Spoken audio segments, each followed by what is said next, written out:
Hello everyone, welcome you all.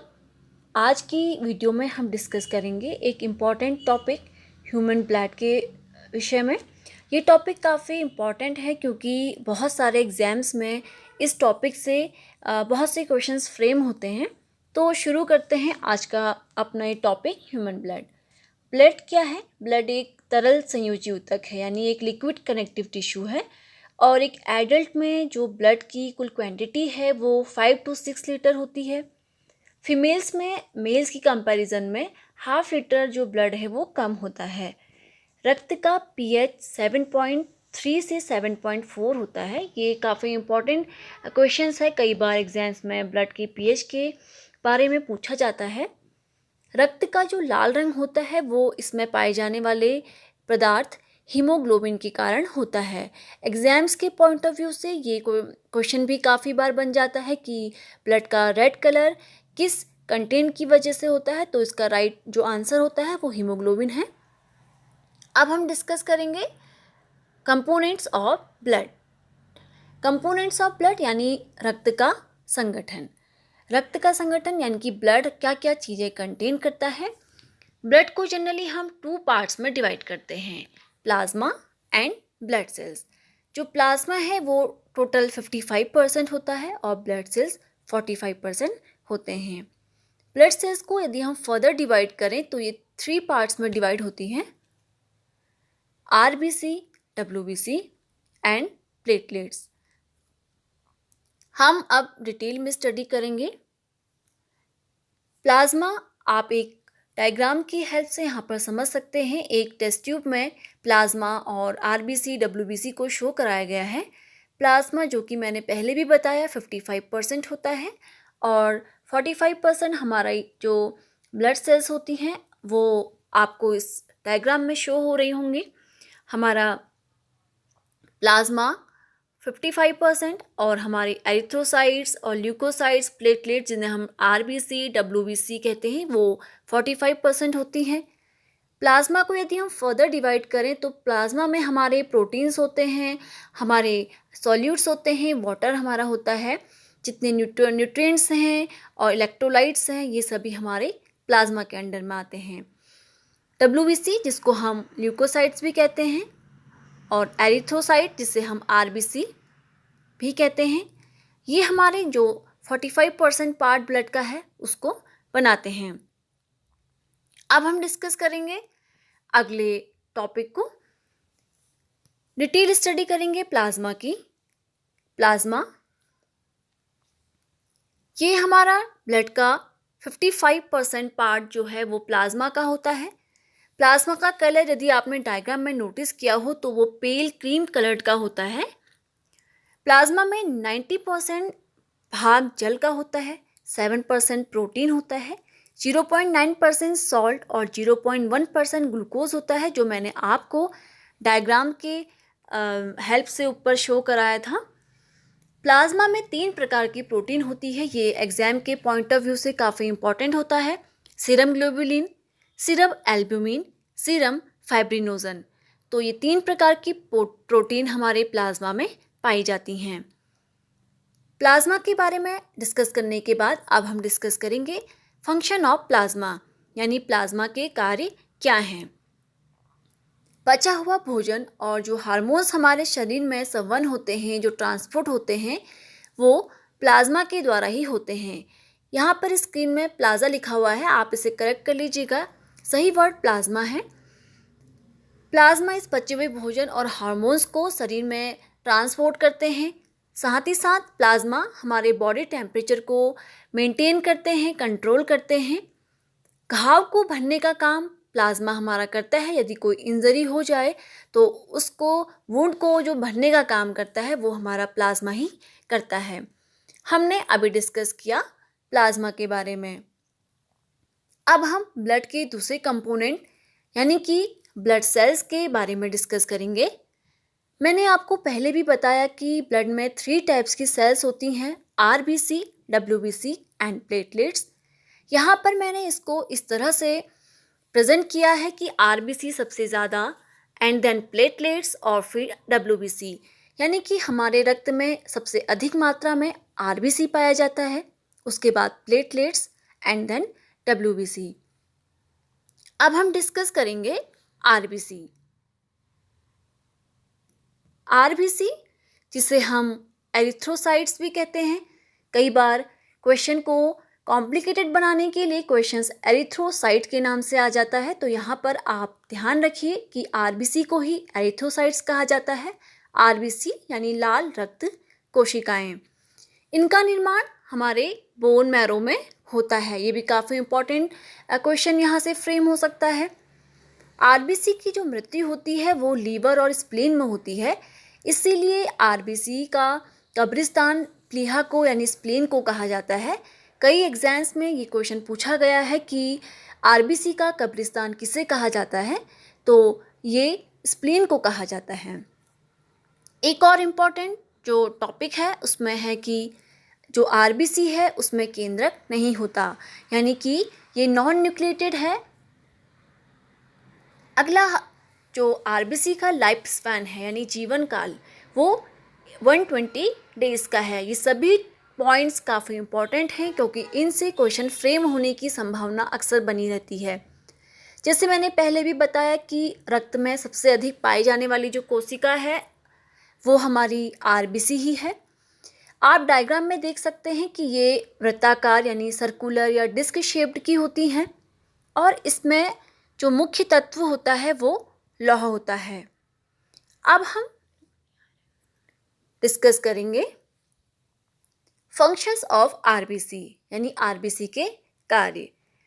RBC हमारी body की हर sales में ऑक्सीजन को पहुंचाता है और साथ ही साथ कार्बन डाइऑक्साइड को वापस लाने का जो काम है वो आरबीसी ही करता है। बॉडी में जो आयंस होते हैं उनको बैलेंस बनाए रखने का यानी आयनिक बैलेंस जो है वो हमारा आरबीसी बनाए रखता है। आरबीसी के फंक्शन जानने के बाद हम डिस्कस करेंगे कि आरबीसी की कमी से कौन कौन से रोग हो सकते हैं। तो आरबीसी की कमी से एनीमिया और जॉन्डिस जो बीमारी है वो हो सकती है। हमने अभी आरबीसी के बारे में इम्पॉर्टेंट सभी टॉपिक डिस्कस कर लिए। एग्जाम्स में आरबीसी से काफ़ी क्वेश्चंस फ्रेम हो जाते हैं। अब हम बढ़ेंगे अगले कंपोनेंट्स यानी डब्ल्यूबीसी, वाइट ब्लड सेल्स, जिसे ल्यूकोसाइट्स भी कहते हैं। जैसे मैंने पहले भी बताया कि क्वेश्चंस को कॉम्प्लिकेटेड करने के लिए इसको ल्यूकोसाइट्स इस तरह के नाम से दे दिया जाता है। यहाँ पर आपको स्क्रीन में डब्ल्यूबीसी के कुछ सेल्स दिखाई जा रही हैं, जिसमें आप देख सकते हैं मोनोसाइट्स, इसिनोफिल्स, बेसोफिल्स, लिम्फोसाइट्स और न्यूट्रोफिल। ये डब्ल्यूबीसी की ही सेल्स हैं। डिस्कस करते हैं डब्ल्यूबीसी के बारे में। डब्ल्यूबीसी जो आकार में तो बड़ी होती हैं लेकिन संख्या में ये कम होती हैं। इसमें एक इम्पॉर्टेंट जो पॉइंट है वो यह है कि डब्ल्यूबीसी में केंद्रक पाया जाता है। इससे पहले हमने आरबीसी में पढ़ा कि आरबीसी नॉन न्यूक्लिएटेड होता है, उसमें केंद्रक नहीं होता है। तो यहाँ पर डब्ल्यूबीसी में केंद्रक पाया जाता है। जो डब्ल्यूबीसी है वो कहाँ पर बनते हैं? बोन मैरो में, लिम्फ नोड में और स्प्लीन में इनका फॉर्मेशन होता है और इनकी जो मृत्यु है वो ब्लड में ही होती है। इम्पॉर्टेंट पॉइंट, इसका लाइफ स्पैन यानी लाइफ कितना होता है जीवन काल, तो डब्ल्यूबीसी का जीवन काल 2 से 4 दिन का होता है। एग्जाम के पॉइंट ऑफ व्यू से ये पॉइंट भी काफ़ी इम्पॉर्टेंट है। अब हम डब्ल्यूबीसी को कुछ एक क्लासिफिकेशन चार्ट से समझेंगे। डब्ल्यूबीसी को हम 2 पार्ट्स में डिवाइड करते हैं, ग्रैन्युलोसाइट्स एंड अग्रैन्युलोसाइट्स। जैसे ऊपर आपने डायग्राम में भी देखा कि डब्ल्यूबीसी की सेल्स में हमने न्यूट्रोफिल्स, बेसोफिल्स, इसिनोफिल्स और लिम्फोसाइट्स को प्रेजेंट किया था। तो जो ग्रैन्युलोसाइट्स जो होती हैं वो 3 पार्ट्स में फर्दर डिवाइड हो जाती हैं, न्यूट्रोफिल्स, इसिनोफिल्स एंड बेसोफिल्स। और इसी तरह अग्रैन्युलोसाइट्स को हम डिवाइड करते हैं तो वो लिम्फोसाइट में डिवाइड होता है। यहाँ पर 2 टाइप्स की लिम्फोसाइट्स होती हैं, B lymphocytes and T lymphocytes. ये जो लिम्फोसाइट्स हैं वो हमारे इम्यूनिटी में हेल्पफुल होती हैं। हमने अभी डब्ल्यूबीसी के पूरे सेल्स को हमने डिवाइड करते हुए हमने देखा कि WBC में हमारे ग्रैन्युलोसाइट्स और ऑर्गेन्युलोसाइट्स था, और ऑर्गेन्युलोसाइट्स में हमने लिम्फोसाइट्स को डिस्कस किया और ग्रैन्युलोसाइट्स में हमने न्यूट्रोफिल्स, इसिनोफिल्स और बेसोफिल्स को डिस्कस किया। इनको अच्छे से समझने के लिए आप जो डायग्राम इससे पहले आपको दिखाया गया उसकी हेल्प आप ले सकते हैं। स्क्रीन में आपको वाइट ब्लड सेल्स की जो सेल्स हैं, मोनोसाइट्स, इसिनोफिल्स, बेसोफिल्स, लिम्फोसाइट्स और न्यूट्रोफिल्स को प्रेजेंट किया गया है। WBC के पार्ट्स को पढ़ने के बाद अब हम डिस्कस करेंगे फंक्शंस ऑफ WBC। ये काफ़ी इम्पॉर्टेंट है कि WBC के हमारे शरीर में क्या कार्य हैं। तो इसका मुख्य कार्य हमारे शरीर को रोगों के संक्रमण से बचाना है, यानी कि जब कोई भी डिजीज़ का अटैक हमारी बॉडी में होता है तो WBC उस इन्फेक्शन से हमारी बॉडी को बचाता है, इम्यून सिस्टम को डेवलप करता है, स्ट्रॉन्ग करता है। इसको शरीर का बॉडीगार्ड कहा जाता है, क्योंकि WBC किसी भी बाहरी एलिमेंट से हमारी बॉडी की रक्षा करता है, इसीलिए इसे शरीर का बॉडीगार्ड कहा जाता है। ये काफ़ी इम्पॉर्टेंट पॉइंट है। कई बार मल्टीपल चॉइस क्वेश्चन में ये पूछ दिया जाता है कि हमारी बॉडी का जो रक्षक है उसे किसे कहा जाता है, तो WBC को हमारा बॉडीगार्ड कहा जाता है। WBC हमारे घाव को भरने में सहायता करता है। जब कोई इंजरी होती है तो वुंड को जो हमारी हील करता है वो WBC ही करता है। वायरस या अन्य बाहरी आक्रमण से हमारे शरीर को WBC बचाता है। अब हम डिस्कस करेंगे कि जब WBC की यदि मात्रा हमारे बॉडी में कम हो जाए तो उस समय क्या कंडीशन प्रोड्यूस हो सकती है, तो उस कंडीशन को हम ल्यूकोपीनिया कहते हैं। सेम उसी तरह जब WBC की मात्रा बढ़ जाती है तो उस कंडीशन को हम ल्यूकेमिया कहते हैं। ये काफ़ी इम्पॉर्टेंट आपके टॉपिक हैं, क्योंकि यहाँ से अक्सर क्वेश्चन बन जाता है कि WBC की बढ़ी हुई मात्रा की जो स्थिति है उसे हम क्या कहते हैं, तो ये ल्यूकेमिया कहलाती है। हमने अब तक WBC के विषय में जाना, उसके फंक्शन को जाना। यहाँ से अब हम बढ़ते हैं अपने अगले ब्लड कंपोनेंट के तरफ। अगला ब्लड कंपोनेंट जो है वो है ब्लड प्लेटलेट्स। जैसे कि आपको स्क्रीन में दिखाई दे रहा होगा, प्लेटलेट्स की जो संरचना है, जब हम माइक्रोस्कोपिकली इसको देखते हैं तो ये गोल या अंडाकार हमें प्लेट शेप में दिखाई देती है। इसमें आपको कुछ उभार से दिखाई देंगे, आप स्क्रीन में इसे देख सकते हैं। ये गोल अंडाकार या हमारी जो प्लेट शेप्ड में ये हमारी प्लेटलेट्स होती हैं। इनका जो नाम है वो थ्रोम्बोसाइट्स भी इनको कहा जाता है। जैसे मैंने पहले भी बताया कि क्वेश्चन को कॉम्प्लिकेटेड बनाने के लिए अक्सर थ्रोम्बोसाइट्स नाम से पूछ दिया जाता है, तो आप इसको एकदम अपने माइंड में रख लें कि थ्रोम्बोसाइट्स प्लेटलेट्स का ही दूसरा नाम है। एक और इम्पॉर्टेंट पॉइंट, इसमें केंद्रक नहीं होता। इससे पहले हमने RBC में भी डिस्कस किया था कि RBC is non nucleated, same as platelets में भी केंद्रक नहीं होता, so platelets is also non nucleated. अब जो हमारा ब्लड है उसमें इसकी कितनी संख्या होती है? अक्सर 2.5 लाख से 5 लाख जो क्यूबिक पर मिलीमीटर है, ये प्लेटलेट्स की हमारे ब्लड में संख्या होती है।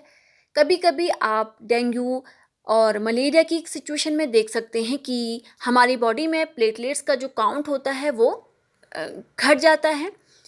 प्लेटलेट्स का जो जीवन काल है, जो लाइफ स्पैन है, वो 5 to 9 डेज है। जो डेड प्लेटलेट्स होती हैं उनका रिमूवल हमारे लीवर और स्प्लीन में होता है। एक और इम्पॉर्टेंट टॉपिक ये जो लाइंस हैं, हमारा लीवर और स्प्लीन में डेड प्लेटलेट्स का रिमूवल होता है, ये भी काफ़ी इम्पॉर्टेंट है। उसके अलावा ये जो सेल्स हैं, आपने ऊपर डायग्राम में जैसे आप देख सकते हैं कि ये ग्रुप में रहती हैं, यानी कि जो प्लेटलेट्स हैं वो समूह में रहने वाली कोशिकाएं हैं। तो ये भी आप अच्छे से लर्न कर लें। अब हम डिस्कस करेंगे फंक्शन ऑफ प्लेटलेट्स। प्लेटलेट्स का सबसे इम्पॉर्टेंट जो फंक्शन है वो है ब्लड क्लॉटिंग में। अक्सर एग्जाम में ये क्वेश्चन पूछा गया है कि कौन सी ब्लड सेल्स क्लॉटिंग में हेल्पफुल है, तो आप इसे एकदम लर्न कर लें कि platelets is useful for the blood clotting. उसके अलावा प्लेटलेट्स जो है हमारी रप्चर्ड जो कैपिलरीज होती हैं उन्हें रिपेयर करता है। प्लेटलेट्स की कमी यदि हमारी बॉडी में हो जाए तो उससे कौन कौन से रोग हो सकते हैं इसको हम डिस्कस करेंगे। चिकनगुनिया और डेंगू फीवर। डेंगू जो कि काफ़ी कॉमन है, आपने देखा होगा कि अक्सर डेंगू में प्लेटलेट्स की जो काउंटिंग होती है वो काफ़ी गिर जाती है। चिकनगुनिया की भी सेम कंडीशन है, यहाँ पर प्लेटलेट्स में कमी आ जाती है। तो ये दो बीमारी आप याद रखें।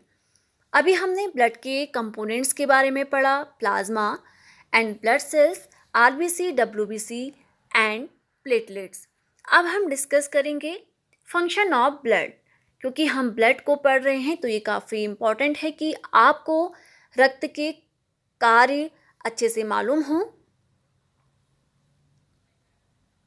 रक्त के कार्य, फर्स्ट फंक्शन है फूड एंड न्यूट्रिएंट्स को शोषित कर उन्हें शरीर के विभिन्न अंगों तक पहुंचाता है। यानी कि जो भी न्यूट्रिएंट्स हम जो फूड लेते हैं उसमें से जो न्यूट्रिएंट्स हैं उन्हें हमारी बॉडी के डिफरेंट पार्ट तक पहुंचाने का काम हमारा ब्लड ही करता है। Transportation of oxygen to the cells and tissues. हमारे सेल्स, हमारी कोशिकाओं और ऊतकों तक ऑक्सीजन को संवहन करने का कार्य भी ब्लड ही करता है। Removing waste material such as carbon dioxide and urea. एक और हमारा ब्लड ट्रांसपोर्टेशन का काम करता है, तो वहीं साथ ही साथ ब्लड जो वेस्ट मटेरियल होते हैं उन्हें हमारी बॉडी से रिमूव करता है। शरीर की बाहरी आक्रमण से रक्षा करता है। जैसे हमने डब्ल्यूबीसी को देखा जो कि ब्लड का ही एक कंपोनेंट था। तो ब्लड हमारे बॉडी में जब बाहरी आक्रमण, चाहे वो बैक्टीरिया का हो, वायरस का हो, फंगस का हो, तो ब्लड वहाँ पर उस बाहरी अटैक से हमारी बॉडी की सेफ्टी करता है। Transporting hormones from one part of the body to the another. Hormones को शरीर के एक भाग से दूसरे भाग में पहुंचाने का कार्य रक्त ही करता है।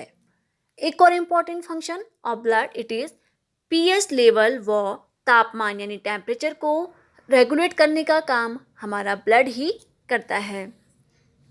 तो आज की अपनी इस वीडियो में अब तक हमने डिस्कस किया ब्लड क्या है, ब्लड के कंपोनेंट्स क्या हैं, प्लाज्मा में क्या कंटेंट होता है, आरबीसी, डब्ल्यूबीसी के components, function of WBC, RBC and platelets, इनकी कमी से होने वाले रोग, और साथ ही साथ हमने कवर किया फंक्शन ऑफ ब्लड।